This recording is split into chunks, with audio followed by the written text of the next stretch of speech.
Andrea Sagui, a Heather Vandergeld da Globo News, teve o seu momento de colapso emocional ao descobrir que Eduardo Bolsonaro não teve o mandato cassado. Foi um espetáculo. Cara de indignação, frases truncadas, respiração ofegante. Só faltou jogar o microfone no chão e gritar: "Isso é uma vergonha!"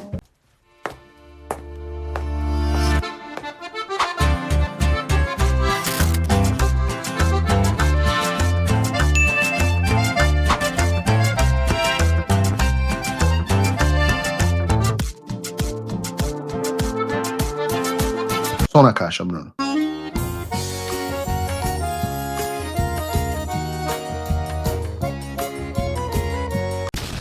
Eu peço a você que crave o dedo no like. Se você não cravou o dedo no like e não se inscreveu no canal até agora, meu Deus, esse é o dia. Esse é um programa que ninguém perde, nem mesmo os jornalistas da velha mídia. Por isso que você tem que mandar o programa em todos os seus grupos, mandar republicar nas redes sociais, apertar o botão do retweet, mandar para os amigos e para os inimigos. Afinal, esse é o Paulo Figueiredo Show. Tá ligado naquele momento de um filme em que o vilão tem certeza de que o herói foi derrotado?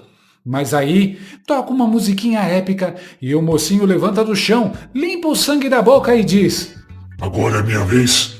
Pois é, foi exatamente isso que aconteceu na Câmara dos Deputados, versão tropical de Os Vingadores da República. E o protagonista do dia foi ele, Eduardo Bolsonaro, que a imprensa jurava ter descascado. O relator da ação no Conselho de Ética, Marcelo Freitas, olhou o pedido do PT para cassar o mandato do Eduardo e basicamente disse: me poupe. Declarou a inexistência do crime, a inviolabilidade constitucional das opiniões e ainda decretou o arquivamento da ação. A gente vai ouvir então o que disse mais cedo o delegado Marcelo Freitas, relator desse caso. A representação parte de uma premissa equivocada, a de que o representado seria, de alguma forma, responsável por uma eventual adoção de medidas coercitivas ou sanções por parte dos Estados Unidos contra o Brasil. Tal raciocínio, contudo, é factualmente insustentável e juridicamente improcedente, pois confunde atos de Estado soberano com manifestações individuais de natureza política. A decisão de um país estrangeiro de adotar ou não sanções econômicas, diplomáticas ou políticas é, em essência, ato de soberania. No caso dos Estados Unidos, tais decisões são prerrogativas exclusivas de seu poder executivo e, em alguns casos, do Congresso norte-americano, conforme seus próprios marcos constitucionais. Traduzindo para o português, o PT tentou transformar crítica política em crime e o relator respondeu com: "Não, bebê." Enquanto isso, a turma do PT dizia que Eduardo agiu contra o Brasil nos Estados Unidos. Sério, o homem vai para fora defender o país da censura, apoiar sanções contra um ministro que prende gente por tweet, e quem é acusado de agir contra o Brasil é ele. É tipo prender o bombeiro por apagar o incêndio errado. E o relator ainda lembrou: críticas mesmo severas fazem parte do debate democrático. Olha que loucura, um deputado defendendo o direito de criticar. Um negócio tão básico que deveria vir na bula da democracia, mas que aqui virou motivo para processo. Eduardo nem apareceu na sessão, claro, mas a Defensoria Pública da União mandou um advogado para defendê-lo. Porque, o Estado é tão democrático que até o defensor público teve que lembrar que opinião política não é crime. O advogado Sérgio Armanelli Gibson ainda reforçou: as declarações de Eduardo são manifestações políticas. Ou seja, o deputado falou de política. E isso chocou os democratas de ocasião. E aí veio o chilique. O líder do PT tentou alegar amizade entre o relator e o Eduardo, pedindo suspeição, tipo aquele aluno que perde o jogo e grita: "O juiz é amigo do meu primo." Claro, o pedido foi negado. Mas o PT ainda pode recorrer, porque o pessoal lá confunde democracia com o filme do De Volta para o Futuro. Eles acham que dá para voltar e mudar o resultado até acertar. E foi nesse ponto que começou o melhor espetáculo do dia, o show de histeria da Globo News, ou como a gente chama carinhosamente, o galinheiro do Lula. A reação da assistente de palco do Nove Dedos e Mia Khalifa do jornalismo, Andrea Sagui, foi digna de Oscar. A mulher parecia ter visto o final de Vingadores Guerra Infinita, quando o Thanos vence. Rindo de nervoso, suando raiva, quase arrancando a calcinha pelo pescoço. É uma vergonha! Carta marcada! Ela berrava. Claro, né? Quando o gol é contra o comunismo, a arquibancada do PT vira a torcida organizada do apocalipse. Bom, sem comentários. Porém, não temos essa opção. Sem comentários, agora com comentários. Assim, Um segundo de silêncio, né? Com perplexidade. Não, é uma vergonha esse voto do relator aqui na opinião, né? O fato é isso aqui que a gente mostrou para vocês.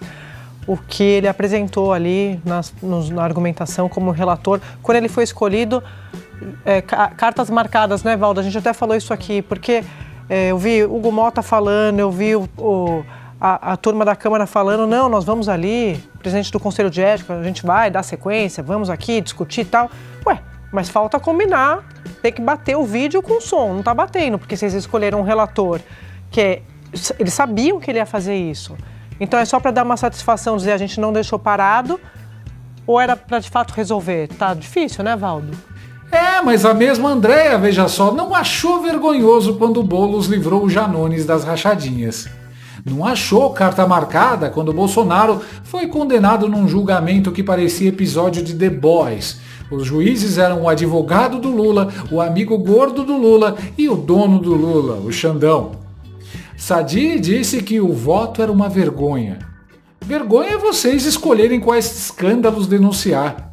A Vaza Toga, por exemplo, é o maior escândalo do judiciário brasileiro e a Globo News finge que é o programa da Cissa Guimarães. Ninguém viu, ninguém comenta. E, já que estamos falando de vergonha, cadê as críticas aos 10 arquivamentos de Renan Calheiros? Nenhum chilique, nenhum plantão, nenhuma lágrima de Valdo Cruz.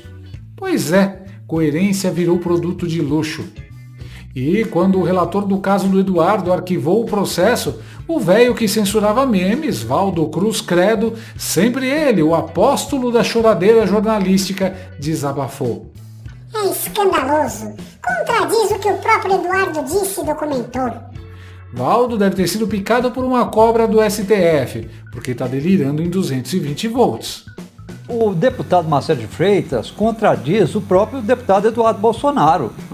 Eduardo Bolsonaro teve encontro com o secretário do Tesouro, manteve conversa com assessores do secretário de Estado.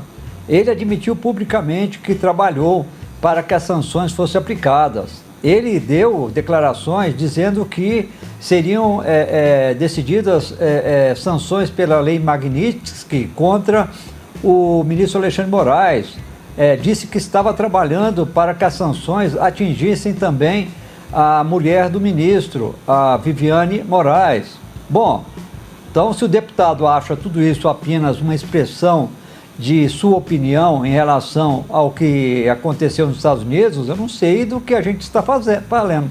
Claramente foi um voto totalmente parcial, na minha opinião, em que ele pegou o parecer ali para defender outra pessoa. Ele não estava defendendo o Eduardo, porque o Eduardo, exatamente, Bolsonaro, foi totalmente na linha contrária do que ele falou, né? Andréia, é escandaloso. Não tem outra expressão, outra definição para ser feita, porque ele contradiz o que o próprio Eduardo Bolsonaro disse e documentou.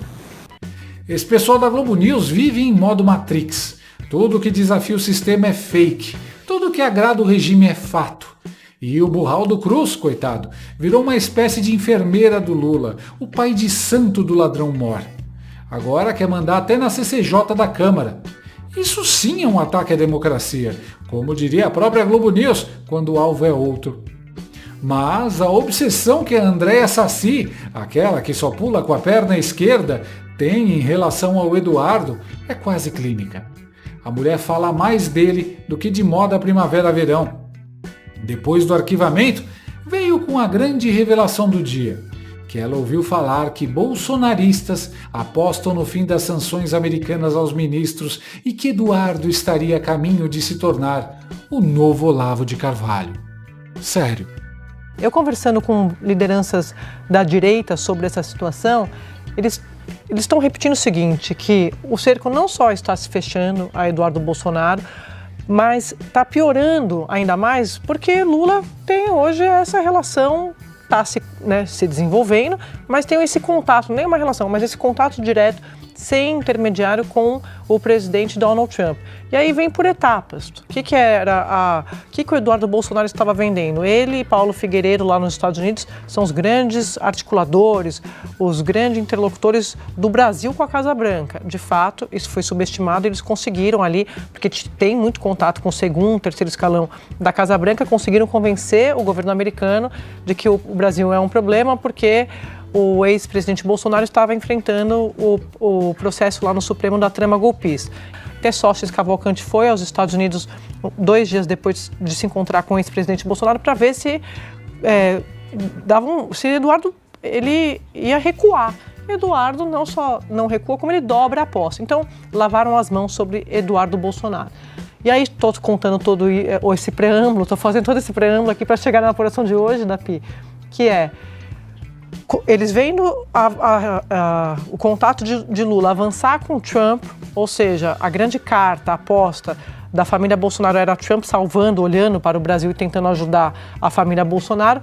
Eles acham que a turma da direita acha que o Eduardo Bolsonaro vai ficar cada vez mais difícil ele conseguir voltar ao Brasil e já o veem como uma espécie de Olavo de Carvalho. O que significa isso? Vai fazer uma carreira lá, dando curso, vendendo livro, tentando consolidar uma base extremista, como o Olavo fez durante muito tempo com a turma de Bolsonaro do governo de 2018. A gente lembra que tem muitos seguidores, muitos fãs, né? Vamos colocar assim? Muitos fãs de Olavo de Carvalho do governo Bolsonaro que viraram, inclusive, ministros, para citar alguns: Ernesto, ministro do Itamaraty, o próprio Eduardo Bolsonaro, Felipe Martins. Então é como se a turma da direita, da política pragmática, estivesse vendo esse como um caminho natural para Eduardo Bolsonaro, se a situação, de fato, continuar piorando para eles, nessa relação melhorando entre governo Lula e governo Trump. Dapi. Pronto. A Globo News agora virou cartomante política. Sadi tirou um tarô e viu o Eduardo vendendo livros nos Estados Unidos. Segundo ela, para esses bolsonaristas misteriosos que ninguém sabe quem são, o filho de Jair ficaria por lá, gravando vídeos e vendendo livros. E a base disso? Ouvi dizer. A fonte dela é tão confiável quanto uma nota de R$3 com a cara da Maria do Rosário. E o motivo da comparação? Eduardo tem uma livraria online que vende autores conservadores. Uau! Um deputado que lê e vende livros é ameaça à democracia. Se fosse uma loja de camisetas do Che Guevara, aí tudo bem, seria empreendedorismo em defesa da democracia. Porque agora é Lula! E, já que estamos no terreno da ficção, vale lembrar da manchete brilhante da Sadi. Com Lula-Trump, direita vê cerco se fechando. Lula-Trump. Parece uma dupla sertaneja de Itamaraty. Lula e Trump, os magníficos do Alvorada. Meu Deus, não existe Lula-Trump. Houve um telefonema de 30 minutos, dos quais metade foi o tradutor tentando decifrar o portunhol do inferno do Lula. No fim deve ter sobrado uns 15 minutos de conversa real, e a Sadi já quer vender isso como se fosse uma aliança Lennon e McCartney da geopolítica. Trump atendeu o telefone por educação diplomática, não para fundar o partido dos amigos da Janja. Mas enfim, a pergunta que fica é: por que essa obsessão com Eduardo Bolsonaro? A resposta pode estar em uma palavrinha: pesquisa. Saiu a GERP e revelou que, se as eleições fossem hoje, Eduardo Bolsonaro ganharia de Lula com 41% dos votos válidos. É isso mesmo. O homem que chamavam de bananinha está descascando o mito do petismo. E aí, a esquerda entrou em colapso. Eles estavam prontos para enfrentar o Bolsonaro pai, mas agora surge o Bolsonaro 2.0, atualizado, bilíngue e com o patch de imunidade à lacração instalado. Eduardo virou o pesadelo do sistema, o verdadeiro glitch na Matrix, e é aí que entra a parte mais interessante da história: a estratégia. Existe um antigo estratagema chinês chamado fingir loucura enquanto mantém o equilíbrio. Eduardo parece ter entendido isso melhor que muita gente. Ele aceitou ser ridicularizado, chamado de bananinha, tratado como piada. Enquanto isso, lá dos Estados Unidos, tecia alianças com Trump, Bannon, Tucker Carlson, Elon Musk e mais meio elenco da resistência global ao globalismo. Enquanto o sistema ria, ele montava a rede. Enquanto chamavam ele de fritador de hambúrguer, ele fritava o establishment brasileiro.